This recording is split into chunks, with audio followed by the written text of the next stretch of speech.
আমাদের উদ্দেশ্য একটাই, আজকে এই সমাবেশ থেকে জাতীয় ঐক্য গড়ে উঠবে এবং এই জাতীয় ঐক্যের মাধ্যমে একটা অবাধ, সুষ্ঠু, নিরপেক্ষ নির্বাচন চাই, লেভেল প্লেইং ফিল্ড চাই, জাতীয় সনদ চাই, জাতীয় যোদ্ধাদের পুনর্বাসন চাই, যারা নিহত হয়েছে তাদের পুনর্বাসন চাই, তাদের বিচার চাই এবং পিআর পদ্ধতিতে নির্বাচন চাই।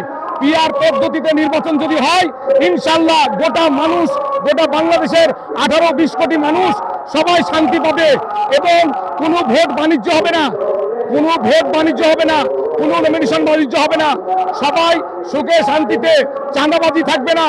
আমরা একটা চাঁদাবাজি মুক্ত দেশ চাই, আমরা একটা সন্ত্রাস মুক্ত দেশ চাই। 5ই আগস্ট 2024-এ ছাত্র জনতা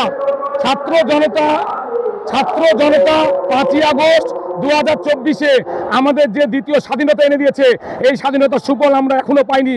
আমরা গোটা বাংলাদেশে দেখছি বিভিন্ন জায়গায় এক শ্রেণীর চাঁদাবাজ বিভিন্ন জায়গায় চাঁদাবাজি করছে, সন্ত্রাসী করছে, মানুষকে মেরে ফেলছে। এই জন্য আমরা এগুলো পরিবর্তন চাই। সব কিছুর মূলে আজকে 19শে জুলাই আমরা এসেছি, এখান থেকে বাংলাদেশের একটা প্রেক্ষাপট পরিবর্তন হবে ইনশাল্লাহ। জাতীয় ঐক্য গড়ে উঠবে। আগামী নির্বাচনে ইসলামী মূল্যবোধের সরকার হবে, ইসলামী সরকার হবে, যে সরকার দ্বারা গোটা বাংলাদেশের মানুষ শান্তিতে বসবাস করতে পারবে ইনশাল্লাহ।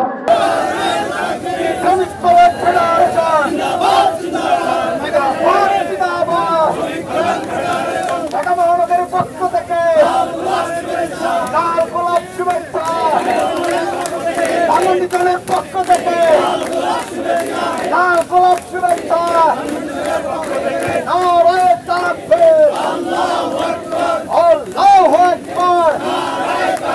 শ্রমিক কল্যাণের পক্ষ থেকে লাল গোলাপ শুভেচ্ছা, ঢাকা মহানগরীর পক্ষ থেকে লাল গোলাপ শুভেচ্ছা, ধানমন্ডিজনের পক্ষ থেকে লাল গোলাপ শুভেচ্ছা।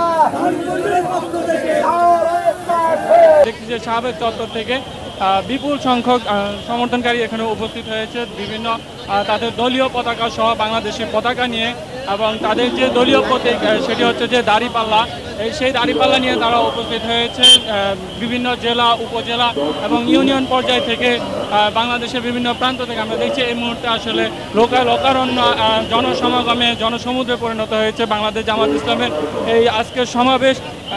আপনাদের যেমনটি জানিয়ে রাখি আপনাদের যে আজকের যে 7 দফা তাদের, সেই 7 দফা জানান দিতে মূলত তারা এই সোহরাওয়ার্দী উদ্যানে হাজির হয়েছে।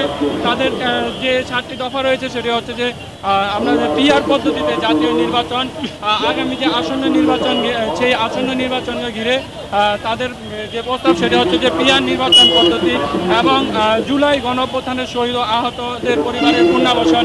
আমরা জানি যে জুলাইয়ের 1 বছর পূর্ণ হয়েছে, কিন্তু এখন পর্যন্ত যে জুলাই যোদ্ধারা আছে তারা তাদের জন্য তাদের দাবি যে জুলাই গণঅভ্যুত্থানের শহীদ ও আহতদের পরিবারের পুনর্বাসন, সেই সাথে সাথে জুলাই সনদ ঘোষণাপত্র ও বাস্তবায়ন নিয়ে তাদের দাবি, তারা আরও দাবি করেছে যে প্রয়োজনীয় সকল মৌলিক সংস্কার, আসন্ন জাতীয় নির্বাচনের সকল মৌলিক সংস্কার তারা চাচ্ছে।